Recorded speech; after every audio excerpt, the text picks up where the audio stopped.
Euzubillahimineşşeytanirracim. Bismillahirrahmanirrahim. Elhamdülillahi Rabbil alemin. Vessalatu vesselamu ala Resulina Muhammedin ve ala alihi ve sahbihi ecmain. Hepiniz hoş geldiniz. İnşallah yine Bismillah her hayrın başıdır diyecek Üstad. Birinci sözden okuyacağız. Geçenki kaldığımız yerden devam edeceğiz. Evvela bir salavat getirelim. Ala Resulina salavat. Evet, bil ey nefsim şu mübarek kelime İslam nişanı olduğu gibi bütün mevcudatın lisanı haliyle virdi zebanıdır dedi. Ve biz hatırlarsanız ki geçenki bölümde bulunan kardeşler hatırlarsa diyelim, İslam nişanından ne anlarız onun üzerinde durmuştuk.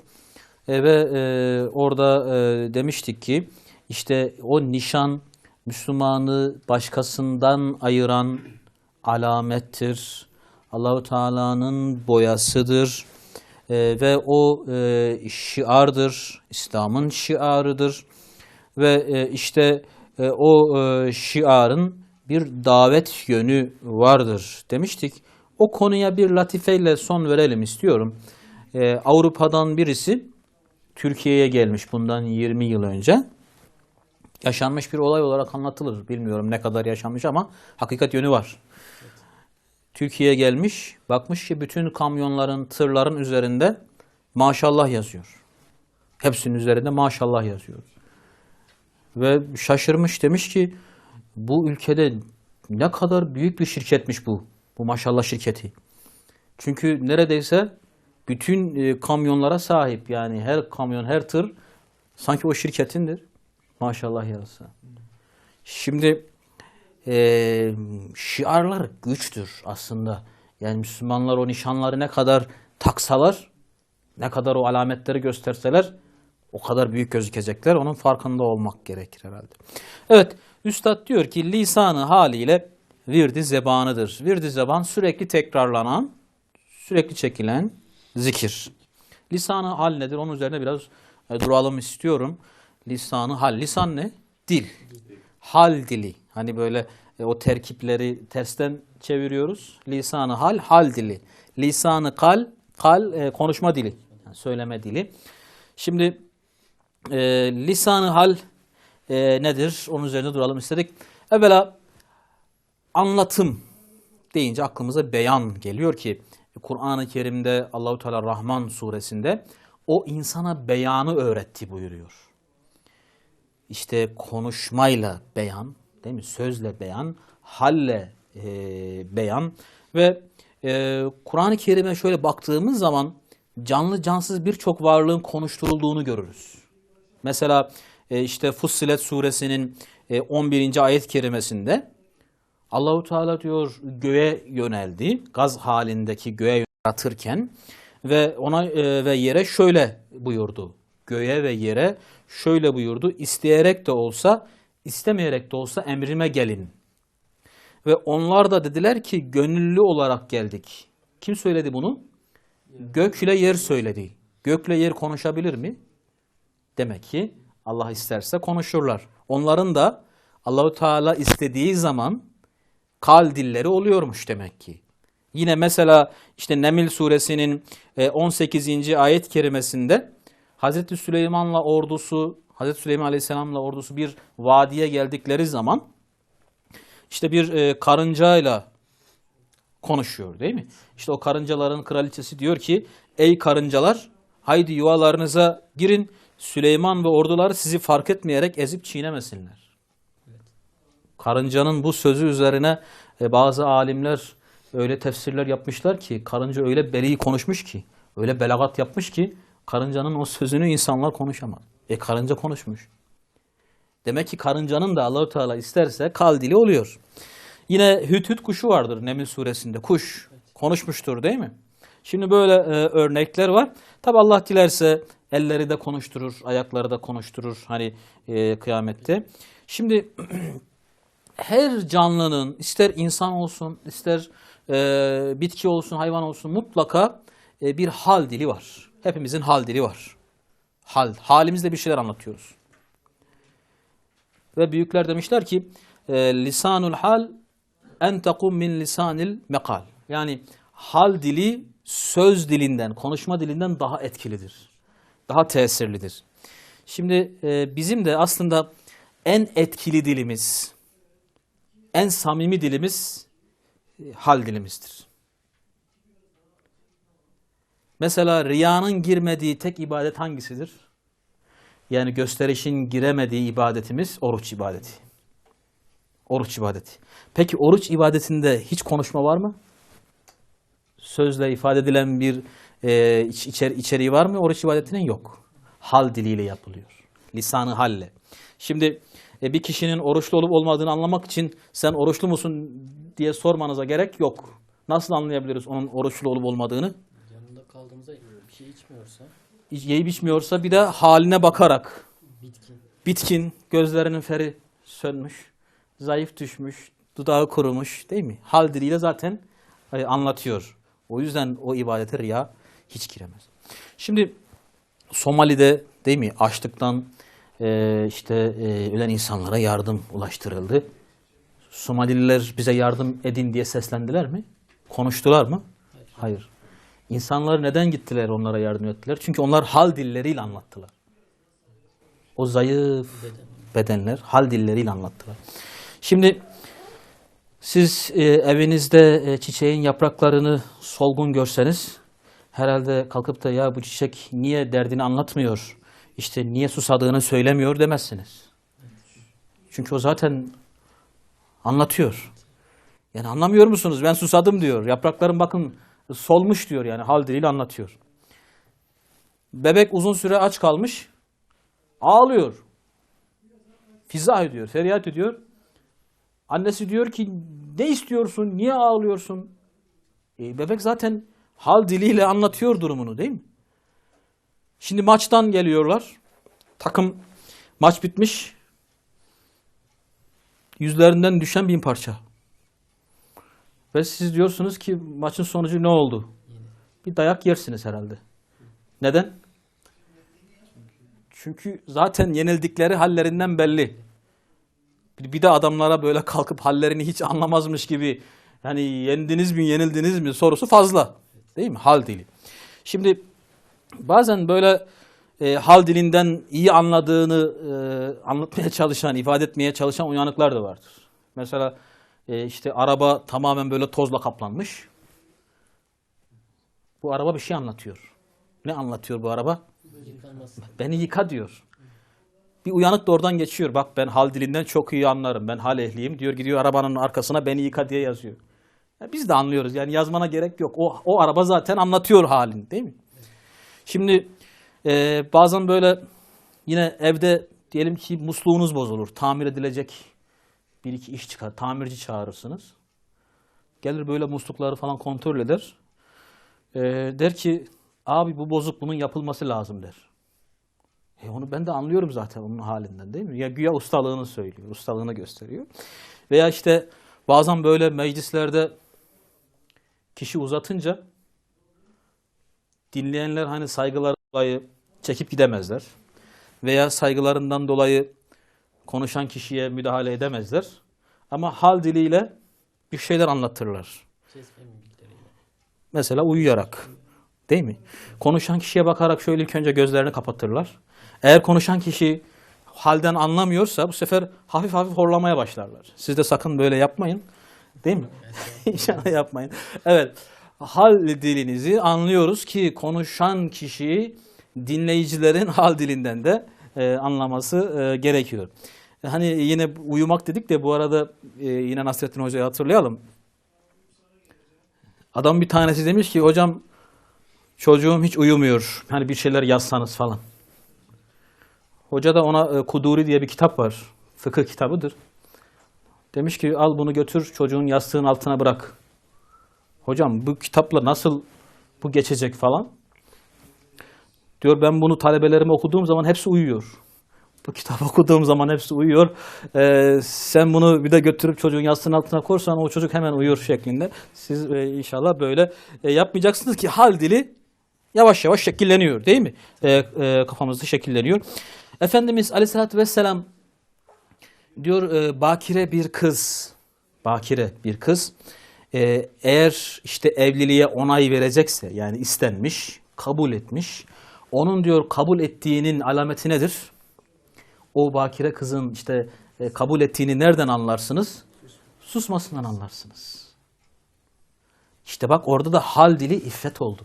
İffet hal dili. Yine fakiri tarif ediyor, miskini tarif ediyor Aleyhisselatü Vesselam. Gerçek miskin, hani aradığınız gerçek fakir kimlerdir biliyor musunuz? Varıp da böyle dilenen, isteyen kişiler değildir. Hal diliyle o fakirliklerini, yoksulluklarını hal diliyle ifade edip sözle söylemeyen kişiler. O da iffet. İşte hal dili. Şimdi insanlar bugün gerçekten de çok farklı araçlarla anlatım dilini çoğalttılar. Konuşma dili dedik. Yazı dili de var değil mi? Yazı dili. Evet. İşte yazı dili, resim dili, grafik dili, efendim tiyatro sahne dili, işaret dili veya işte bugün internet dili, Twitter diyorlar şu an, tweet dili, mesene dili falan. Artık gittikçe diller çoğaldı iletişime bağlı olarak. Şimdi güzel bir şey yani bu anlamda gelişmek. Sonuçta kalemle yazı yazmayı öğreten Allah'tır. O yazı dilini de öğreten Allah'tır. Ve konuşma dillerinin hepsi aslında bize Allah'tan haber veriyor. Hani o konuşma dilleriyle ilgili bir iki şey de söyleyelim. Tekrar hal diline dönelim inşallah. Mesela Rum suresinin 22. ayet-i kerimesinde işte göklerin ve yerin yaratılışı ile dillerinizin ve renklerinizin farklılığı da onun ayetlerindendir diyor. Bakın şu anda yeryüzünde yaygın olan 300 tane konuşma dili var. Farklı farklı. Ve 6800 farklı dil var. Böyle yaygın olmamakla beraber 6800 dil var. Nereden oluştu? Nasıl gelişti? Tabii Allahu Teala'nın iradesiyle. Şimdi konuşma dilleri böyle ama hal dili için bir sınır yok. Farklı dilleri konuşanlar ortak dilleri konuşmazlarsa birbirleriyle anlaşamazlar. Düşünün ki işte birisi Kürtçe konuşuyor, birisi Türkçe konuşuyor, birisi veya Arapça konuşuyor, İngilizce konuşuyor. Bunlar anlaşabilir mi? Anlaşamazlar. Ne zaman anlaşırlar? Ortak bir dili konuşurlarsa. Ya hepsi ortak İngilizceyi konuşacak ya Arapça'da konuşacak. Ama hal dili için böyle bir durum yok. Çünkü hal dilini herkes anlıyor. Ben bir Fransızın da hal dilinden anlayabiliyorum. Bir İngiliz'in de hal dilinden anlayabiliyorum. Her ne kadar konuşma dilini bilmesem bile. Şimdi Nasrettin Hoca biliyorsunuz merkepten düşmüş. Demişler hocam sana bir hekim bulalım. Hani bir tarafın ağrıyordur falan. O demiş yok, bana hekim bulmanıza gerek yok. Bana ne bulun? Bana kimi getirin? Merkepten düşen birini getirin. Çünkü ancak o benim halimden anlar. Hani doktoru değil de merkepten düşen birini bulun getirin. Halden anlayacak odur. Şimdi hal dili için de böyle bir kriter var. Ha? Bakın biz tuttuğumuz oruçla kimlerin hal dilini daha iyi anlıyoruz? Halini daha iyi anlıyoruz. Aç olanların halini anlıyoruz. Şimdi hal dilini, insanların hal dilini anlamak için onların ruh dünyasına girebilmek gerekir. Hissiyatına da vakıf olmak gerekir. Veya onların tecrübelerini yaşamak gerekir. Şimdi empati diye bahsedilen şey de biraz odur yani. İletişimde empati dedikleri şey. Bugün gerçekten insanlar farklı konuşma dillerini kolay öğreniyorlar. İngilizceyi çocuklarımıza kolay öğretiyoruz. Belki yerine göre Arapçayı da öğreniyoruz. Farklı dilleri öğrenebiliyoruz. Yazı dilini, görsel dilleri değil mi? Bunları öğrenebiliyoruz, artırabiliyoruz. Ama maalesef hal dilini öğrenmiyoruz. Hal dilini öğrenmiyoruz. Halbuki insanı fazilet bakımından üstün kılacak olan konuşma dili değildir. İnsanı faziletli kılacak olan hal dilinden anlamaktır. Hal dilinden anlamak. Adam İngilizceyi çok güzel konuşuyor. Çok güzel anlıyor. Çok güzel anlatıyor. Eyvallah. İyi, güzel ama sen mazlumun halini, mustazafın halini de anlayabiliyor musun? Onların hal dilini konuşabiliyor musun? Anlatabiliyor musun? Mesele bu. Şimdi açların, yoksulların, haksız yere değil mi? Esir alınanların, hapsedilenlerin, zulmedilenlerin hal dilini de anlayabiliyor musun? Mesele o. Bakınız, Allah dostları hal ehlidirler. Hani kalp ehli diyoruz ya. Ehli kalp, ehli haldirler. Peygamber Efendimiz Aleyhisselatü Vesselam bütün ümmetinin acılarını hissediyor. Ümmetin içerisinde farklı dilleri konuşan bir sürü insan. Çok farklı milletler. Ama onların hal dilini biliyor. Rauf ve Rahim'dir. Çok şefkatli, çok merhametli. Şimdi tefekkür diyoruz. Tefekkür aslında hal dilini anlama çabasıdır. Ders çıkarmak diyoruz, iman diyoruz, marifet diyoruz. Bunların hepsi hal dilini anlamakla mümkündür. Hani ayetler biliyorsunuz ikiye ayrılıyor. Bir vahiy dediğimiz Kur'an-ı Kerim ayetleri, bir de kainattaki olaylar, varlıklar. Bunlar da ayettir. Mesela yağmurun yağması bir ayettir. Güneşin doğuşu bir ayet. Hani Kur'an-ı Kerim'de Yasin suresinde hani sürekli okuduğumuz için ve ayetul lehumul leyl. Siz onlar için gece nedir? Ayettir. Gece bir ayettir diyor. Değil mi? Veya işte sizi dolu gemilerde taşımamız bir ayettir. Ölü toprak sizin için bir ayettir. Niçin ona da ayet denmiş?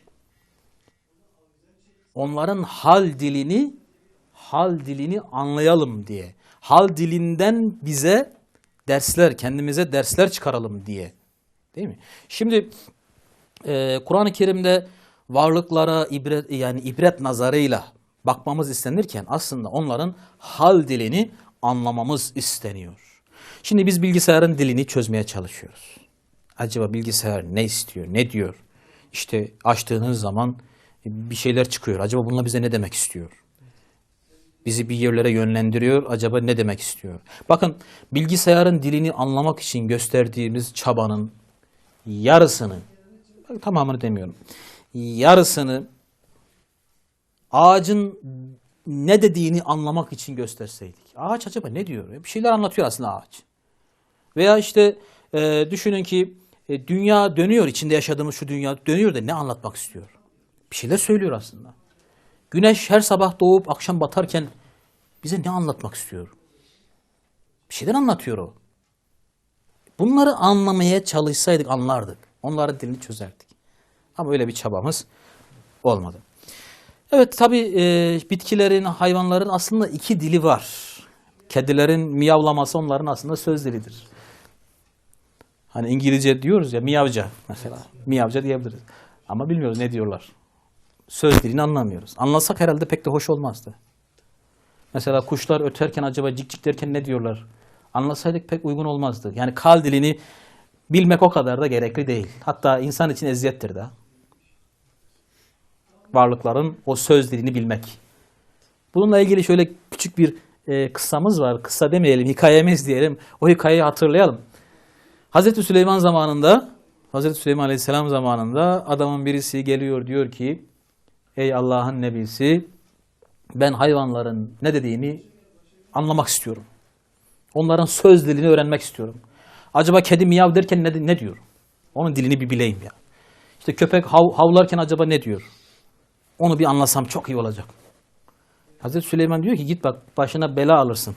Çünkü onların konuşma dilini değil, hal dilini bilmen iyidir. Konuşma dilini bilmen iyi değildir, sana yaramaz. O diyor yok, illa bana öğret. Hazreti Süleyman'dan o kıramıyor. Hayvanların dilini ona öğretiyor. Evine geliyor. Evinde işte horoz var, işte eşek var, at var.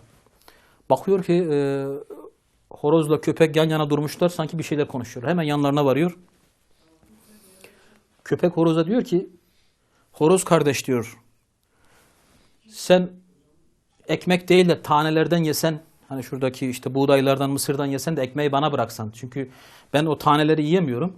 Sen o ekmeği de yiyebiliyorsun. Sen taneyi ye, ben ekmeği yiyeyim.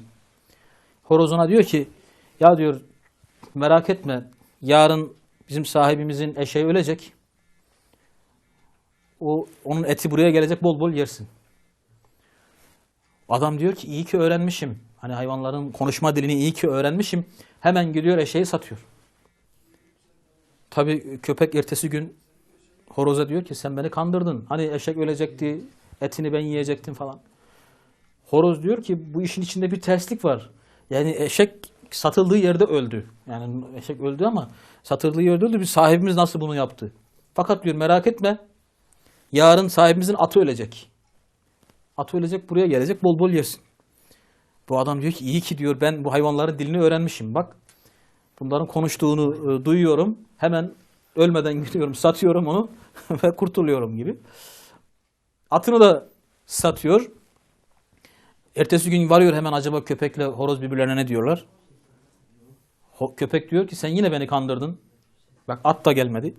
Horoz diyor ki merak etme at satıldığı yerde öldü ama bu işin içinde yine bir gariplik var.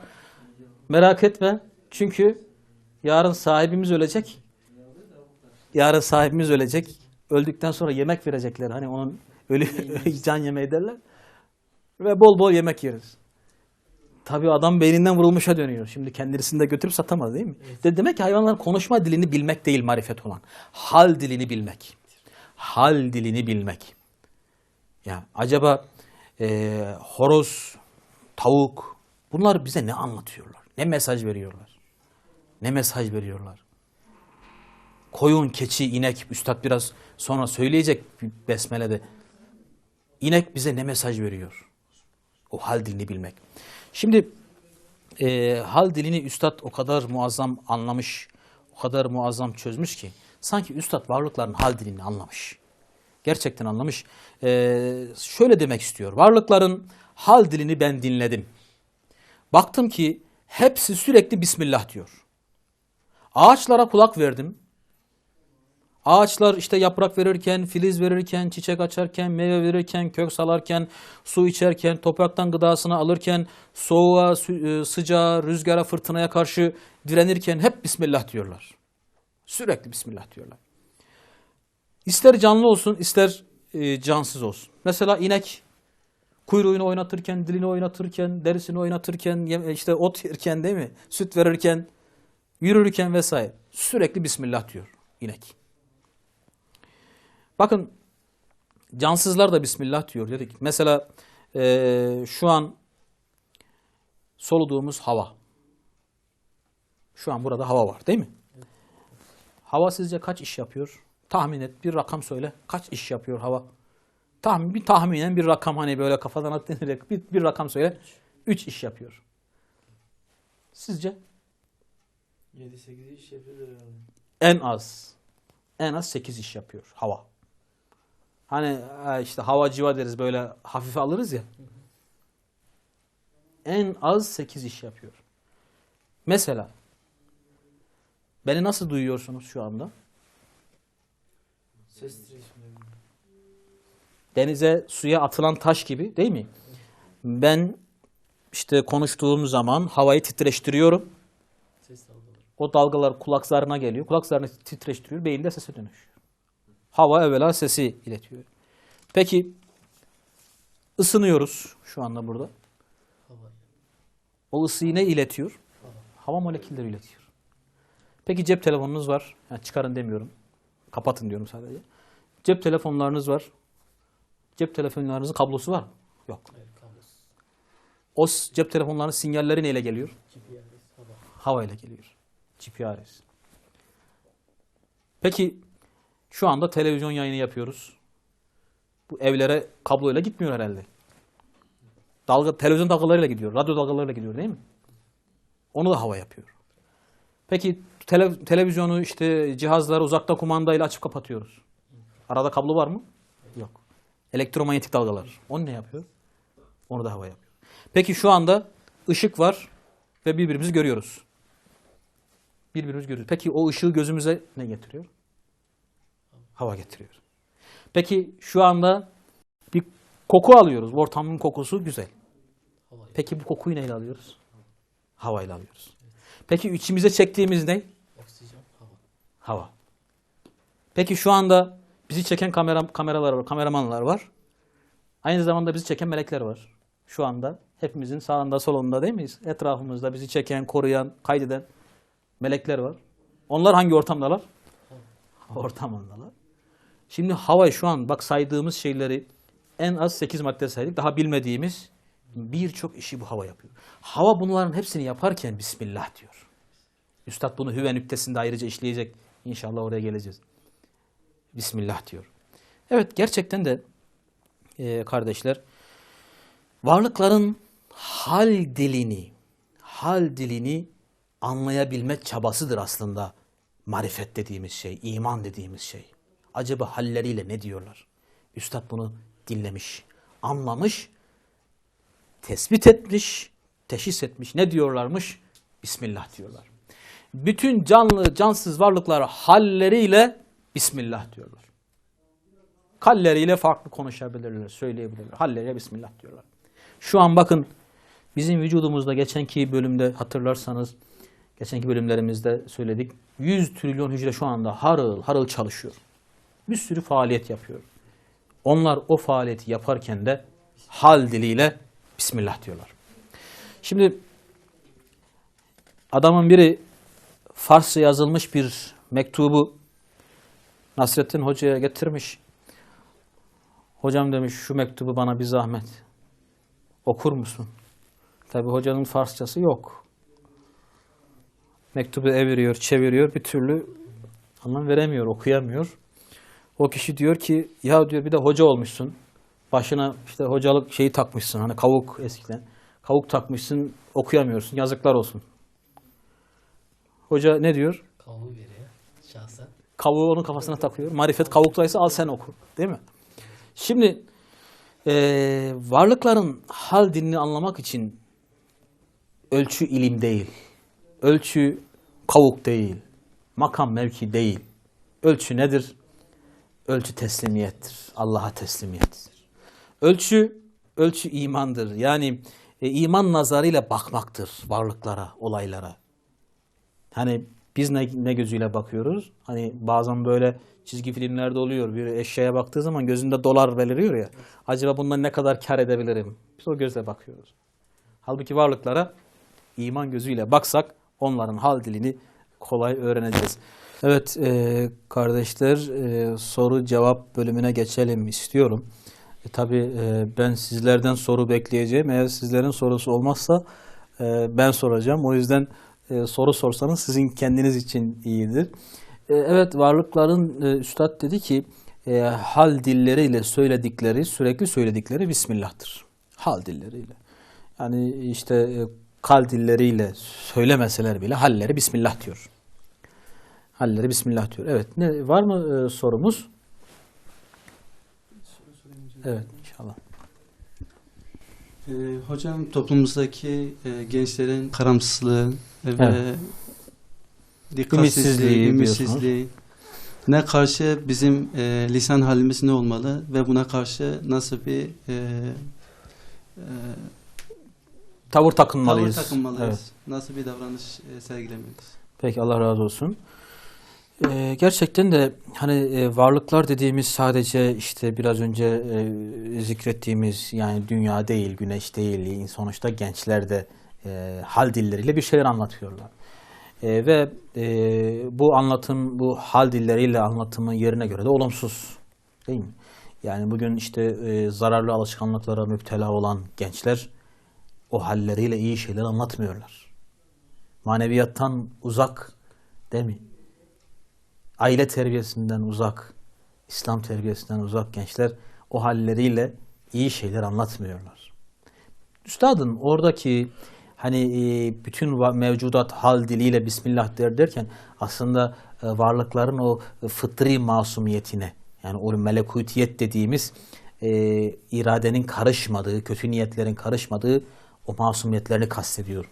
Şimdi gençlerin o zararı ifade eden, yanlışı ifade eden o hallerine karşı bizim tavrımız tabii ki evvela güzel muamele, hüsnü muamele olmalı. Bizim dilimiz evvela Bismillah demeli. İşte Bismillah diyerek hani başlıyor ya Üstad. Evvela işte hani bu hakikatleri, bu risaleleri ilaç gibi sunabilmeliyiz. Hani doktora gidince doktor reçete yazar nedir? günde 3 defa aç karnına veya tok karnına alacaksın bunu. Biz de bak sana şu reçeteyi yazıyorum. Birinci sözü günde 3 defa hani aç karnına veya tok karnına yemekten sonra, namazdan sonra alacaksın der gibi bir reçetemiz olacak. Manevi reçete. Üstad zaten en başta öyle söyledi. Benden birkaç nasihat istedin dedi.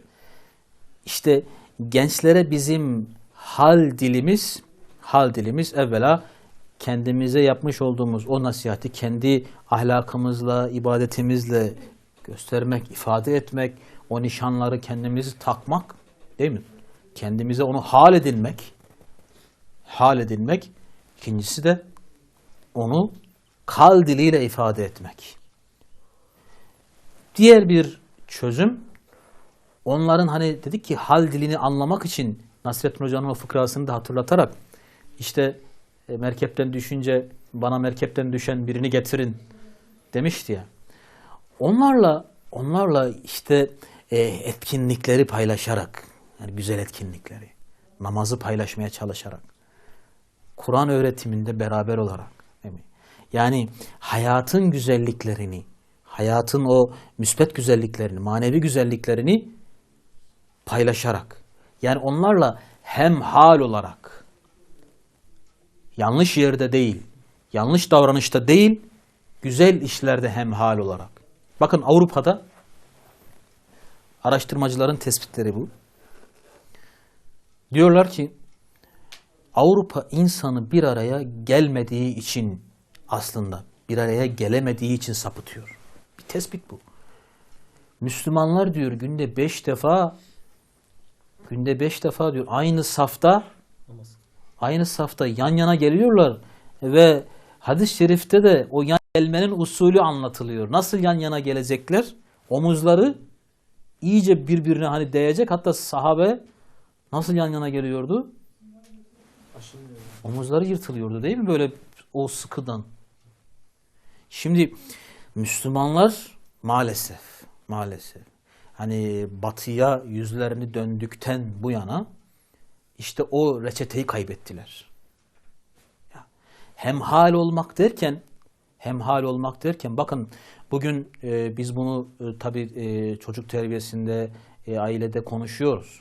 Yani çocuğu alıp da karşısına konuşamayan babalar, çocuğuyla namazda bir araya gelemeyen babalar, yani hemhal olamayan babalar, anneler. İşte yani o toplumun, yani o gençliğin o kötü haline evvela biz iyi halimizle model oluyoruz. Kal dilimizle bunu ifade ediyoruz. Onlarla güzel ortamı, iyi davranışlar paylaşıyoruz. Yani onlarla hemhal oluyoruz güzelliklerde. İnşallah Rabbim de tevfik ihsan ediyor, başarı ihsan ediyor. O da dileğimiz. Evet, başka soru var mı? Ben soracağım o zaman. Tek tek soracağım. Ben sorayım hocam. Evet, buyurun. Hocam Allah razı olsun. Gerçekten güzel misaller verdiniz bize. Şimdi bu verdiğiniz misalleri, bu lisan-ı hal dediğimiz olayı biz beşeri gözle baktığımız zaman yani onların o öyle demek istediğini göremiyoruz. Peki üstad bunu bize açıklarken nasıl bir yöntem izlemiş? Yani kendisi nasıl bir gözle görmüş? Bu sonuca nasıl ulaşmış? Bu sonuca nasıl ulaşmış? Mesela bir ağacın ettiği zikirleri, ondan sonra verdiği faydaları lisan-ı haliyle nasıl besmele çektiğini ulaşmış. Yani bu Sonuca nasıl ulaşmış? Yani varlıkların Bismillah dediğini işte söylüyor. Bunun delili olarak neyi zikrediyor diyorsunuz, değil mi? Şimdi inşallah zaten konunun devamında hani işte Bismillah ne büyük işte bir kuvvet, ne bitmez tükenmez bir bereket olduğunu anlamak istersen veya varlıkların sürekli Bismillah dediğini anlamak istersen şu hikayeciye bak, dinle diyerek zaten ona nasıl ulaştığını, o sonuca nasıl ulaştığını delilleriyle zikredecek. Zaten üstadın metodu ikna etmek. Üstadın metodu seni teslim almak. Sen hani acaba işte burada şöyle bir şüphe olabilir mi? Üstad acaba bunu söylemiş ama şu da olabilir mi diye senin aklına gelen vesveseleri Üstad yakalıyor. Üstad yakalıyor ve sana öyle mükemmel izah getiriyor ki ha bunun için demiş. Biz onu inşallah gelecek programlara bırakalım ama bir de kısaca değinelim. Üstad bu sonuca neden ulaşmış? Nasıl ulaşmış? Varlıklar Bismillah diyor.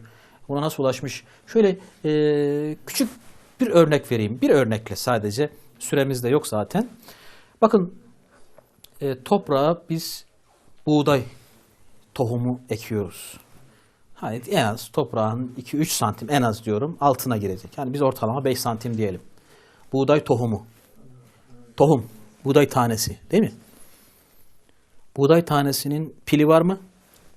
Pil var mı içinde? Yok. Şarjı var mı? Yok. Kablosu var mı? Elektrik aldığı bir, güç aldığı bir yer var mı? Yok. Aleti edevatı var mı? Yok. Aklı ilmi var mı? Yok. Yardımcısı, destekçisi, ustası, işçisi var mı? Yok. Fabrikası, tezgahı var mı? Yok. Okumuş olduğu bir okul var mı? Yok. Yok, yok, yok. Böyle ne kadar soru sorsam yok. Sadece bir ufacık bir tane. Buğday tanesi. Bunu biz toprağa içine gömüyoruz. Bekliyoruz. Hiçbir şey yok. Hani gariban deriz ya, kalender derler. Kalender bir vatandaş orada. Gariban bir arkadaş. Toprağın içerisinde mahsur, esir. Hiçbir gücü yok. Bekliyoruz.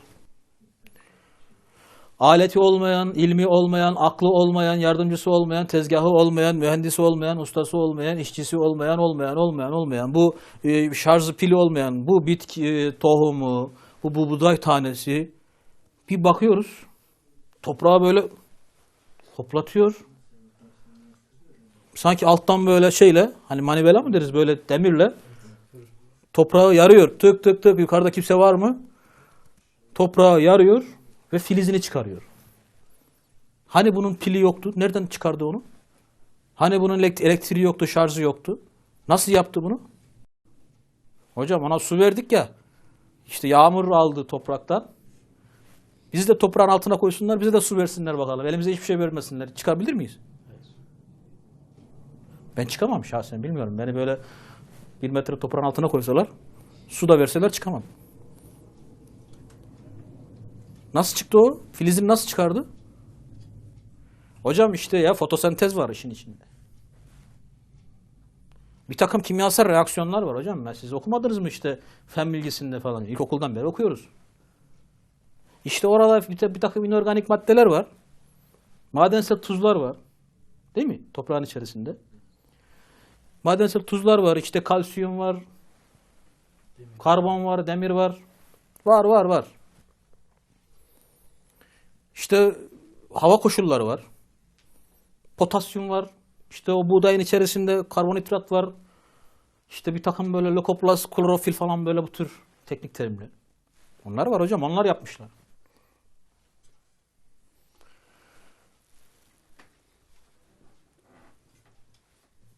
Sizce mantıklı mı bu? Tamam, bunların hepsi var. Tuz var, su var. Bunlar o buğdayın filizini çıkarabilirler mi? Çıkaramaz. O buğday filizini çıkaramaz. Hocam nasıl çıkaramaz? Bize öyle öğrettiler. Öyle öğretiyorlar. Öyle öğretiyorlar. Şimdi o tohumun topraktan işte yeryüzüne filiz çıkarması mümkün değildir. Mümkün değildir. Aklı yok çünkü. O maddeler olsa bile onun ilmi yok çünkü. Okumamış. O maddeler olsa bile onun fabrikası yok, tezgahı yok çünkü. Değil mi? Yapamaz. Ama çıkıyor sonuçta. Onu çıkaran biri var. Onu çıkaran biri var. Üstad işte onun için diyor ki o buğday tanesine baktım. Buğday tanesi bana Bismillah diyor. Üstadım diyor. Sen benim o filizi nasıl çıkarttığımı biliyor musun? Vallahi yapamazdım. Billahi yapamazdım. Ama Bismillah dedim. Bismillah dedim. Hani birinci sözde söyleyecek devamında. askere kaydolan kişinin hani o güce bağlandığı gibi sonsuz güce bağlandım. Allahü Teala bana yardım etti. Hani işte ya nar kuni berden ve selama diyecek Hazreti İbrahim'e yardım ettiği gibi bana yardım etti. Hiç anlamadım nereden çıkarttım, nasıl çıktı. Ya Bismillah. Anladık mı şimdi Bismillah'ın yani buğday tanesinin nasıl Bismillah dediğini? Ya tohumların hepsi böyle. Tohumların hepsi böyle. Bakın Üstad yine söyleyecek. Hani gerçi bir örnek verelim dedik ama tavuk yumurta yapıyor. Bu cümle doğru mu? Evvela buradan başlayalım. Tavuk yumurta yapıyor cümlesi doğru mu? Efendim? Bence yani tartışılır hocam. Yumurtadan sonuçta tavuk da çıkıyor. Yani yumurtayı tavuk mu yapıyor diye sorayım ilk öncelikle. Yumurtayı tavuk mu yapıyor? Tabii tavuk yapıyor hocam. Yani çünkü tavuk bu işin okuluna gitmiş. Değil mi? Yumurta mühendisliğini okumuş. Değil mi? Yumurta nasıl yapılır? Bununla ilgili teknik altyapıyı biliyor. Bunun grafiğini de biliyor. Yani yumurtanın yani yapılacağı ile ilgili grafik bilgisine de sahip. Bilgisayarda bunun çizimini de yapıyor. Öğrenmiş bunları. Bayağı tavuk konuda bilgili zaten.